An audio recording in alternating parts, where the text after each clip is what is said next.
আসসালামু আলাইকুম। আজকে কথা বলবো এমন একটা টপিক নিয়ে, সেটা হচ্ছে আপনারা যদি অনলাইন প্ল্যাটফর্মে ভিডিও করে থাকেন তাহলে আজকের ভিডিওটা সম্পূর্ণ দেখতে থাকুন, শর্ট করে শেষ করে দেবো ইনশাআল্লাহ। তো প্রথমে বলে নিই, যারা অনলাইনের প্ল্যাটফর্মে ভিডিও তৈরি করেন চেষ্টা করুন সকল প্ল্যাটফর্মে ভিডিও তৈরি করার জন্য, কারণ অনলাইনে প্রথম দিক দিয়ে আর্নিংটা খুবই কম থাকে, যার কারণে কিন্তু আপনি সকল প্ল্যাটফর্ম থেকে আর্নিং করাটাই উত্তম হবে। একই ভিডিও দিয়ে যদি সকল প্ল্যাটফর্মের থেকে আর্নিং করতে পারেন তাহলে কেন করবেন না। ধরুন আপনি ইউটিউবে কন্টেন্ট ক্রিয়েটর, ইউটিউবে কন্টেন্ট তৈরি করেন, সেক্ষেত্রে এই ভিডিও দিয়ে কিন্তু আপনি ফেসবুককে মনিটাইজ করে আর্নিং করতে পারবেন, এবং কি টিকটক, লাইক এইসব প্ল্যাটফর্মও প্রচুর পপুলারিটি আছে ডাউনলোড। হয়তো সকল প্ল্যাটফর্মের অ্যাপসের মনিটাইজ যে সিস্টেমটা আছে সেটা অ্যাভেলেবেল নেই, হয়তো ইউটিউব, ফেসবুক, টিকটকেই মনিটাইজ সিস্টেমটা দেওয়া হচ্ছে, লাইকিতে এখনো দেওয়া হয়নি।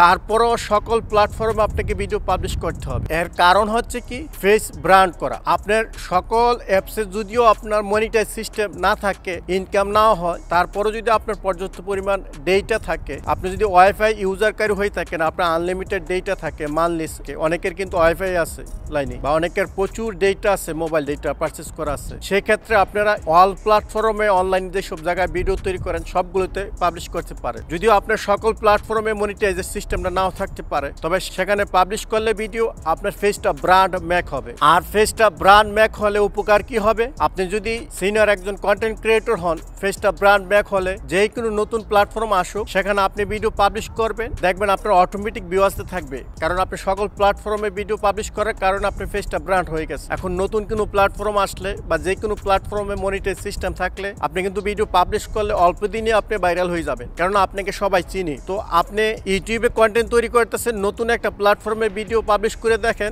অন্য কন্টেন্ট ক্রিয়েটরের তুলনা আপনারটা অনেক বেশি ভিউ আসবে, কারণ আপনাকে সবাই চিনি, সেলিব্রিটিদের যেরকম হয়ে থাকে। তো আপনি সকল প্ল্যাটফর্মে ভিডিও পাবলিশ করুন, আর্নিং হোক আর না হোক। 3 প্ল্যাটফর্মে মনিটাইজ সিস্টেম দেওয়া হয়ে গেছে, ইউটিউব, ফেসবুক, টিকটক। হয়তো আপকামিং ফিউচারে লাইকি তো এই ধরনের সিস্টেম চলে আসতে পারে। যত এখানে আর্নিংগুলো খুবই কম থাকে, আরপিএম রেটটা আমাদেরকে যা পে করা সেটার যেই রেটটা আছে সেটা অনেক কম হয়ে থাকে নতুন চ্যানেলদের।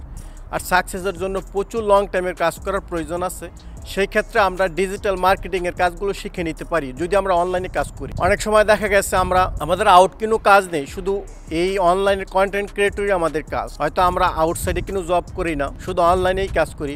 সেক্ষেত্রে আমাদের এই কাজগুলো খুবই হেল্পফুল হবে, ডিজিটাল মার্কেটিংয়ের কাজগুলো। যেমন কন্টেন্ট ক্রিয়েটর পাশাপাশি আপনি ডিজিটাল মার্কেটিংয়ের কাজগুলো শিখেন, কারণ আপনি শুধু ভিডিও তৈরি করে সামথিং রেভিনিউ বা কিছু ইনকাম দিয়ে তো আপনার ফ্যামিলিটা কভার করতে পারবেন না। আপনি তো আর স্টুডেন্ট লাইফে সবসময় থাকবেন না, আপনার তো একটা ইনকাম বা একটা লাইফে স্ট্রাগল করে সাকসেস হতে হবে আপনাকে। সেই ক্ষেত্রে আপনার কি করতে হবে, ডিজিটাল মার্কেটিং এর কাজগুলো শিখতে হবে যদি ফুল টাইমটা অনলাইনে শেষ করেন। যেমন অ্যাডব ফটোশপ, অ্যাডব ইলাস্ট্রেটর, এই সমস্ত দিয়ে কিন্তু আপনি লগো ড্রেসিং, ফটো ড্রেসিং এসবের কাজ করতে পারবেন অনলাইনে। তারপরে আপনি যদি অ্যানিমেশন বা কার্টুন মেক করে বিভিন্ন আপনি কাজ করেন, সেক্ষেত্রে কিন্তু আপনি ব্লেন্ডার সফটওয়্যারে কাজ করতে পারেন, এগুলো শিখতে পারেন। তারপরে আরো অনেক কাজ আছে, যেমন আপনি ওয়েব ড্রেসিং এর কাজ করতে পারেন, একেবারে ইজি, তেমন কঠিন কিছু না। ওয়েবের যে কোডগুলো আছে একেবারে ইজি, আপনি অনেক সফটওয়্যার আছে উইদাউট কোডিং, কোডও করা লাগে না, শুধু অ্যারেঞ্জ করে কাস্টমাইজ করা। তো সেক্ষেত্রে আপনি যদি ডিজিটাল মার্কেটিং এর সকল কাজগুলো বুঝেন, অনলাইনের সকল কাজগুলো বা ফ্রিল্যান্সের কাজ করলেন, আপনি অনলাইনে বিভিন্ন জব নিয়ে ওয়েবসাইটে আপনি টাস্ক ক্লিয়ার করে করে আপনি আর্নিং করলেন, সেক্ষেত্রে যদি আপনি একটা ফ্যামিলি চালানোর মতো আর্নিং হয় তাহলে আমার কাছে একটা বেস্ট মনে হয়। আর আপনি শুধু অনলাইনে ইউটিউব নিয়ে বসে থাকলেন সেটাও কিন্তু না, সকল প্ল্যাটফর্মে ভিডিও পাবলিশ করতে হবে যদি আপনাকে সাকসেস হতে হয়। মনিটাইজ সকল প্ল্যাটফর্মে নাও থাকতে পারে, কিন্তু ফেসটা ব্র্যান্ড ম্যাক হবে সকল প্ল্যাটফর্মে ভিডিও পাবলিশ করলে। সেই ক্ষেত্রে নতুন কোনো প্ল্যাটফর্ম আসলো, আপনি ভিডিও পাবলিশ করলেন, ভাইরাল হলো, বা অটোমেটিকই সাবস্ক্রাইবার, ফলোয়ার অ্যাড হবে, যেহেতু আপনি ব্র্যান্ড ফেস বা আপনি অলরেডি কন্টেন্ট ক্রিয়েটর ছিলেন। আশা করি কথাগুলো বুঝতে পারছেন। যারা নতুন কন্টেন্ট ক্রিয়েটর, এই জিনিসগুলো খুব সহজেই বুঝতে হবে, কারণ যদি আপনার একটা ফ্যামিলির দায়িত্ব আপনার উপর পড়ে, অবশ্যই আপনার এই জিনিসগুলো মাথায় রাখতে হবে, কারণ স্টুডেন্ট লাইফ সবসময় থাকে না, মানুষের সমস্যার সম্মুখীনও পড়তে পারেন।